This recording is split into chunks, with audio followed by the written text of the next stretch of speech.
In addition to the full nest, we also have a half nest option for the teepee. The awesome thing about the half nest is that you can still use the stove with the teepee and the half nest. So for those guys that want bug protection, but also want the capability of having a stove in the tent, the half nest is a great option. We'll go ahead and set it up now. It's very similar to the full nest. You're going to just stake off all the corners of the half nest and then pitch the teepee over the top of it. One really important thing to note when you're pitching the half nest is that the door orientation matters. The arched door needs to face the outside where the exterior door of the teepee will be, and then the vertical zipper needs to be facing the inside where you'll have open space, open floor area in the teepee. So we're going to go ahead and stake this out and then put the center pole up. So you want to start with the this would be the side of the teepee once the teepee is over the top of it. This is the vertical straight wall on the inside, and you want to do those two first and just pull the half nest tight and then do the two corners.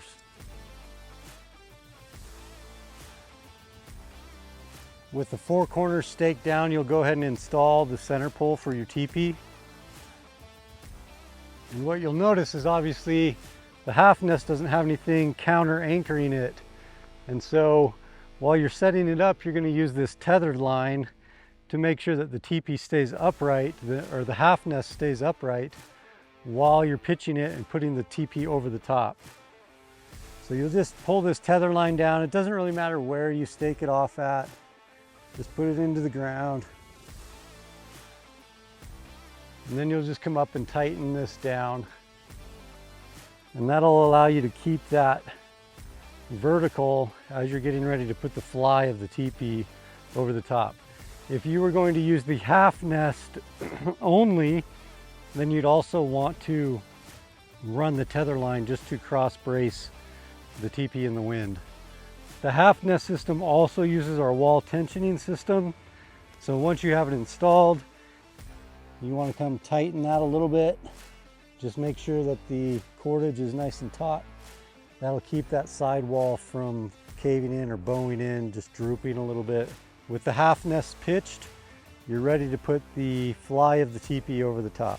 Okay, so the one thing that you really want to make sure of when you're using the half nest, especially if you're going to use the stove, is to make sure the stove jack is on the opposite side of the nest.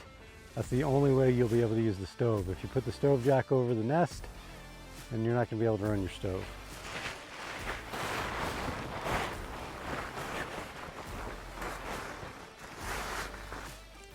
Once you get the staked out corners, the cording installed over those, then you're going to want to just come and estimate approximately where your two other main corners are going to go. Stake those in.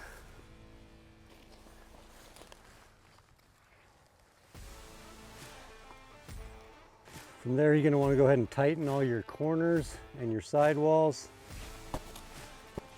And then you'll stake off your doors and the single point guy out just like you normally would.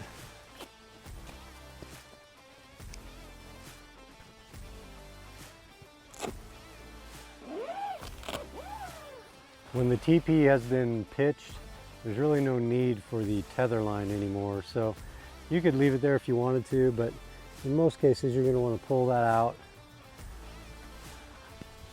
Just tie it up and out of the way. The great thing about the half nest system is its compatibility with the wood stove setup for the teepee. So once you've got the nest installed, you can put your stove actually just right here in front.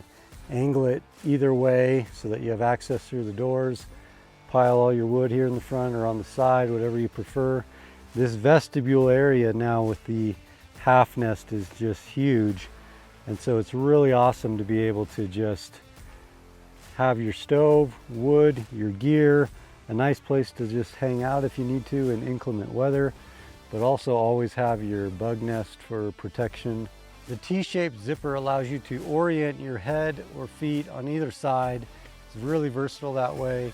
You can just undo the side where your head's at, roll up and stow away the door if you want to. That would give you access to your stove, all your gear really quickly, and then you can just shut it down.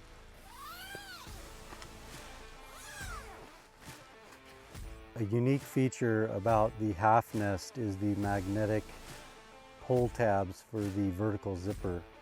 What that allows you to do is pull this tight, and then the magnetics connect each other, which seals off the little hole that's always created when you have three zippers coming together. That's just a great way to ensure that no little bugs or insects are going to be able to crawl through that small opening in the half nest. The sill nylon is the same 20D sill nylon with the storm shield coating for waterproof protection from water coming up from underneath. The reinforcement patch for where the carbon pole is set on top just to protect the fabric. The half nest is also able to be used with the CROSSTREK stabilization system by just coming across the nest, installing the handle section, and then crossing over and installing the tip section and tightening. Same thing would go for the other side. You'll notice that it does bring in the nest fabric. However, it does not impede on any of your head space at all because it's so high up that it allows you to still have all the same amount of head space in the half nest.